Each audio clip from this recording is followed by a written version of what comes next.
Hello everyone, Jolene here from Bookworm Adventure Girl. Welcome back. I hope that you are all well.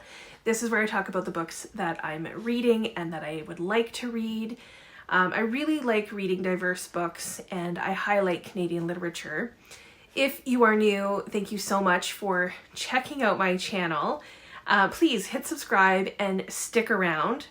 For those of you who have been following my channel, you'll notice that there has been a change and it will keep changing over the next, I'm sure, few videos. Thank you for your patience while I've moved homes again. And as you can see, the bookshelves have started to go up, but they are not, really set up yet with books in the way that they used to be. So yeah, you'll probably see some changes over the next few weeks or few videos. I also now have a couple of places where I can film, so you might see me in some different locations in my apartment once that all gets sorted out. My hope is to be back on a more regular basis, and I do have some catching up to do as usual. But today I am going to be having a look at the Carol Shields Prize for Fiction, the Longlist. It was announced on March 6th, and this is the third year that the prize has been in existence, and I have really loved the long lists each year.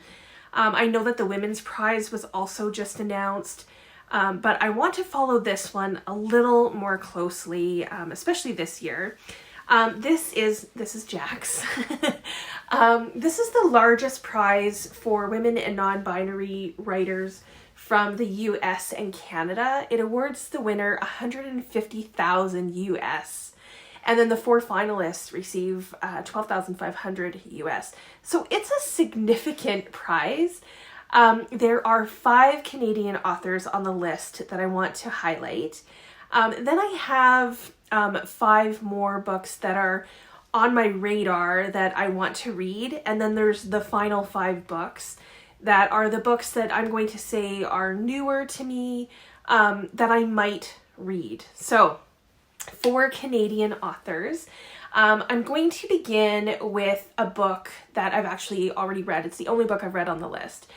Code Noir, and this is by Canisia Lubrin. She lives in Whitby, Ontario, and this is her debut fiction. I've talked about this book a number of times because I met Canisia at a WordFest event last year. I'll leave a link below to that. And then I did a buddy read with my friend Lindy from Lindy's Magpie Reads.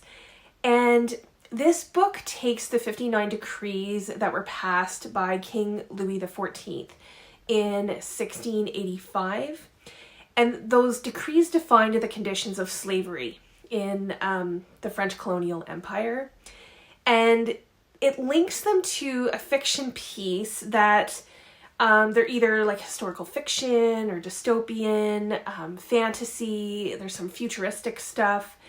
The structure of this book is very interesting, and it's one of those books that has many layers and things happening, so I know that I missed a lot on my first read.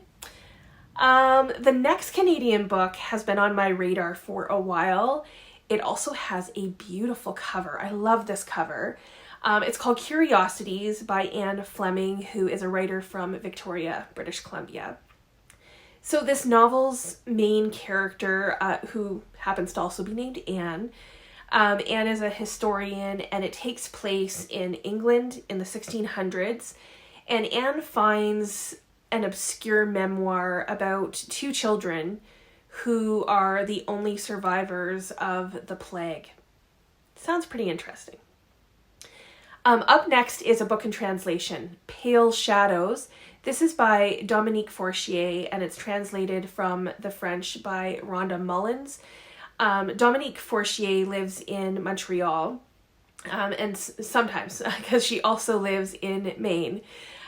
She is a translator herself, and if you've been watching my channel for a little while, then you've already heard the name Rhonda Mullins, because I've talked about her before. She has translated a lot of the books that I've talked about that have been translated from the French. So she's fairly well known, I would think, here in Canada. So this book, Pale Shadows, is about 3 women who brought Emily Dickinson's poems kind of out of the shadows after her death. And this to me sounds really interesting. We'll see. I don't know a whole lot about Emily Dickens either, so that's kind of cool. A new author and book to me is Cicada Summer by Erica McKeen, who is a teacher living in Vancouver. This book takes place in the summer of 2020, and Husha is the main character.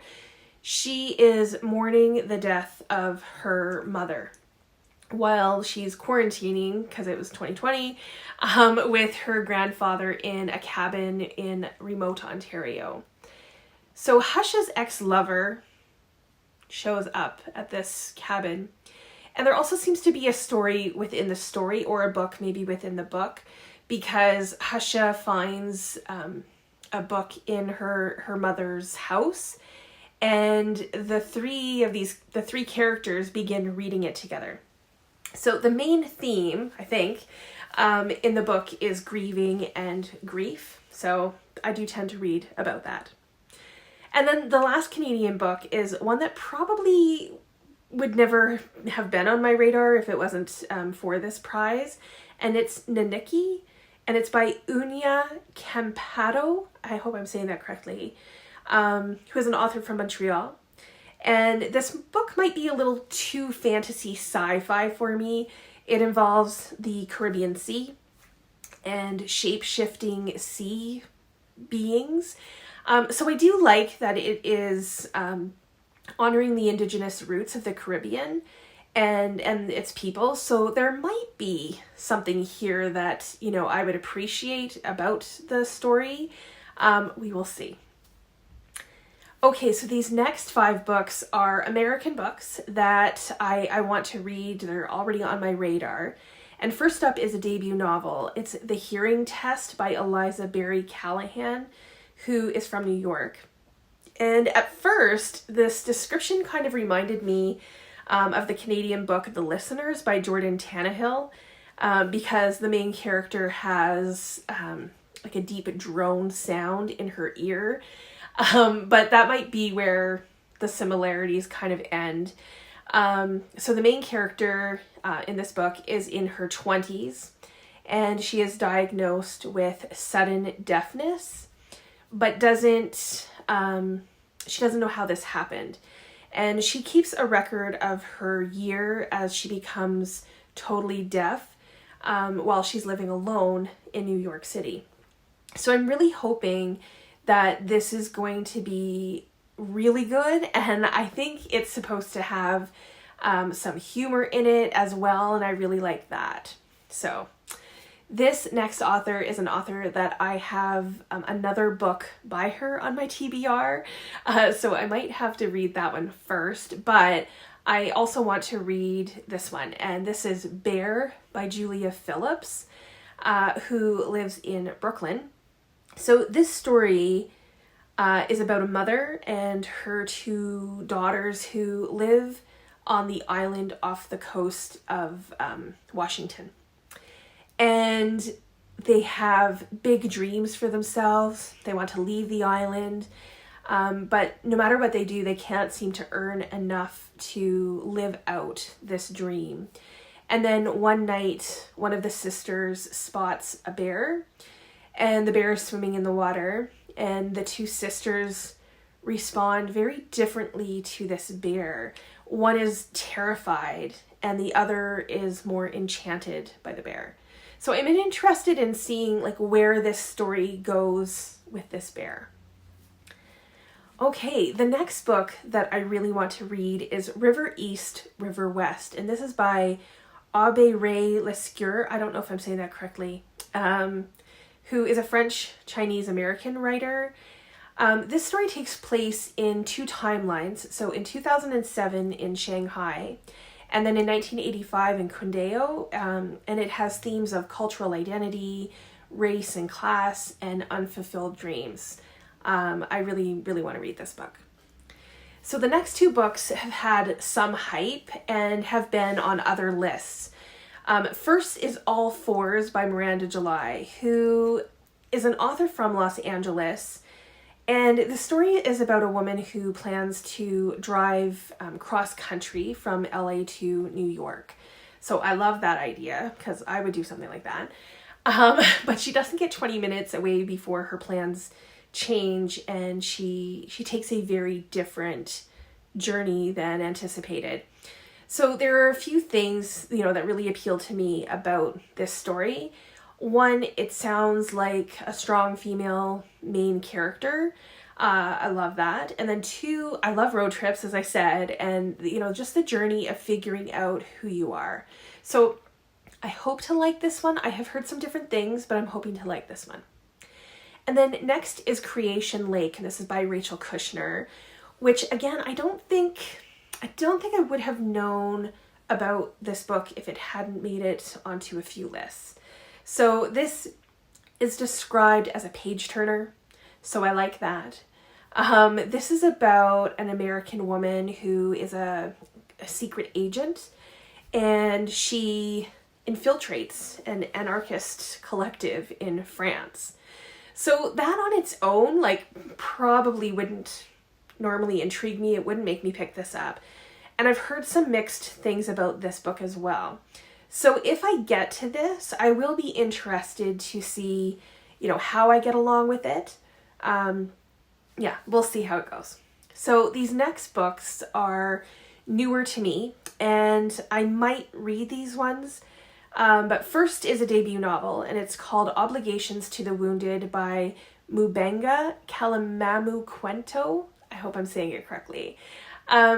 This is a collection of short stories rooted in Zambian literary tradition.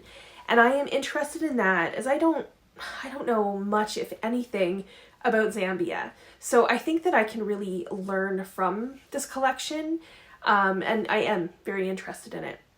So up next is a book that I've heard good things about, and it's another collection, and it's called Kin, Practically True Stories. I love that part. And this is by B. Efua Prince. This sounds very unique. It is a celebration of Black womanhood, and Kin is a tree, and the stories are told through poetry, one-act plays, and oral history. And it's a story of Black history and re-memory. This is also a fairly short book. There's a few of these that are short. So I'm intrigued by this one since it sounds very unique, I think. Next is another debut novel, and it's called Masquerade. This is by O. Sangoyomi. This is set in the 15th century in a reimagined West Africa.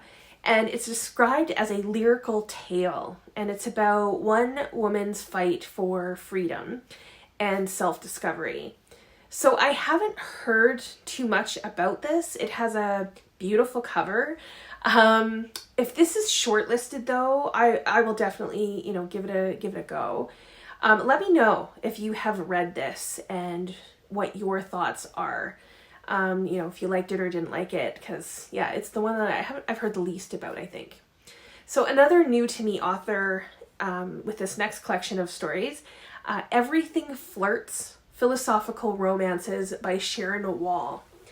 So this is a book about love, and it seems to take a humorous approach to why the topic of love is so difficult for philosophers to explain.